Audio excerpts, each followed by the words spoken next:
اگر میں آپ سے کہوں کہ ایک پاکستانی مسالہ برانڈ نے دنیا کو ایسے کیپچر کیا جیسے کسی فلم کا سیکرٹ مشن ہو، جی ہاں، ہم بات کر رہے ہیں شان فوڈز کی، ایک ایسی کمپنی جس کا نام پاکستان کے گھر گھر میں فیمس ہے، لیکن اس کی گلوبل کہانی آپ میں سے کوئی نہیں جانتا۔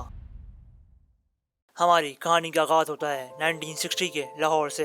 ایک چھوٹی سی دکان، ایک چھوٹا سا گرینڈر مشین اور مرچوں کی خوشبو پوری ہوا میں پھیلی ہوئی، اور یہاں سے کہانی شروع ہوتی ہے سکندر سلطان کی۔ شان فوڈز کے فاؤنڈر وہ ایک سمپل آدمی تھے، ان کے پاس اس وقت نہ کوئی بڑا آفس تھا اور نہ ہی کوئی انویسٹر، بس ایک سپنا تھا کہ پاکستانی کھانے دنیا کے ہر کونے تک پہنچانے ہیں۔ لیکن پرابلم یہ تھی کہ اس وقت کی عورتیں اپنے گھر میں ہی مسالے پیسا کرتی تھیں، باہر کے مسالوں پر کوئی ٹرسٹ نہیں کرتا تھا، اور یہیں سکندر سلطان نے ایک امپاسبل آئیڈیا سوچا، کیا میں مسالوں کو اتنا کلین، اتنا پرفیکٹ اور اتنا کنسسٹنٹ بنا سکتا ہوں کہ لوگ گھر کا ٹیسٹ بھول جائیں۔ پھر آتا ہے 1970 کا دور، دکان سے فیکٹری کا سفر شروع ہوا، لیکن پاکستان میں مسالوں کی مارکیٹ پہلے سے ہی بڑھ چکی تھی۔ نیشنل فوڈ، مہران اور لذیذہ سب موجود تھے، تو پھر شان نے ان سب کے بیچ میں اپنی جگہ کیسے بنائی؟ تو اس کے لیے سکندر سلطان نے ایک چیز سمجھ لی، ایشیا سے زیادہ کوکنگ ڈیمانڈنگ دنیا میں کہیں نہیں ہوتی، اور لوگوں کو چاہیے کنوینئنس پر ٹیسٹ، کمپرومائز نہیں چاہیے۔ اس لیے انہوں نے 3 چیزیں انٹروڈیوس کی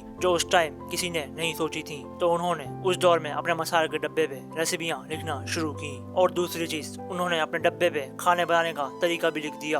اگر کسی کو کھانا بنانا نہیں بھی آتا تو وہ انسان بھی اس ریسیپی کو دیکھ کے آرام سے کھانا بنا سکتا ہے، اور یہیں سے پاکستان میں شان کا زمانہ شروع ہوا۔ اب یہاں سے کہانی میں ایک اور ٹویسٹ آتا ہے، کوئی بھی پاکستانی کمپنی اس ٹائم صرف پاکستان تک لمیٹڈ تھی، ایکسپورٹ زیرو تھی، لیکن سکندر سلطان نے ایک بات نوٹس کی، ہر سال ہزاروں پاکستانی باہر ملک جاتے ہیں، لیکن گھر کا ٹیسٹ اپنے ساتھ نہیں لے جا سکتے۔ انہوں نے اسی چیز کو دیکھتے ہوئے ایک اسٹریٹجی بنائی، انہوں نے لندن، ٹورنٹو، دبئی اور نیو یارک تک اپنے مسالے سپلائی کرنا شروع کیے، اور پھر کیا ہوا، فورن اسٹورز نے ایسے شیلفز کھولے جہاں لکھا ہوتا پاکستانی مسالے، لیکن شیلفز 80% فلڈ بائی شان۔ اور ایسا کیوں ہوا؟ کیونکہ ٹیسٹ پرفیکٹ تھا اور پیکیجنگ ٹاپ نوچ تھی۔ سال 2000 تک آتے آتے شان ایک گلوبل برانڈ بن چکا تھا، لیکن اصلی وار اب اسٹارٹ ہونے والی تھی، دی US مارکیٹ۔ امریکہ میں مسالے سیل کرنا اتنا آسان نہیں تھا، کیونکہ وہاں اس پہ ریگولیشنز بہت تھیں اور وہاں کمپٹیشن بھی تھا، لیکن یہاں شان نے ایک ماسٹر اسٹروک کھیلا۔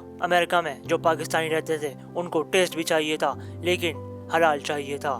شان نے یہ چیزیں ان کو ایک باکس میں دے دی۔ اس چیز کے بعد تو شان کی سیل بڑھ نہیں تھی، لیکن شان نے اس کے بعد ایک اور چیز کی، انہوں نے US میں باربیکیو مسالہ انٹروڈیوس کرایا، کیونکہ سکندر سلطان کو پتا تھا US کے اندر باربیکیو کلچر بہت ڈیمانڈنگ ہے۔ شان نے اپنا امپائر ایک ایسی جگہ پہ بنا دیا تھا جہاں اس سے پہلے بہت سارے برانڈز فیل ہو گئے تھے۔ آپ سوچ رہے ہوں گے سب پرفیکٹ تھا، لیکن نہیں، شان نے انڈسٹری میں ایک ایسا ٹرینڈ لانچ کیا جو آج بھی ڈسکس ہوتا ہے۔ لوگ اپنی اوریجنل ریسیپیز بھولنے لگے۔ گھر کی عورتیں جو پرانے زمانے میں اپنے گھر میں ہی مسالے پیسا کرتی تھیں، وہ لوگ بھی باکس پیک مسالے پر آ گئے۔ کیا یہ اچھی چیز ہے یا بری چیز؟ آپ لوگ مجھے جا کے اس کا جواب کمنٹس میں بتائیے، اور ہمارے اس ویڈیو کو لائک کرنا نہ بھولیے گا، اور ہمارے چینل کو سبسکرائب ضرور سے کر دیں، کیونکہ آپ کا ایک سبسکرائب ہمیں موٹیویشن دیتا ہے۔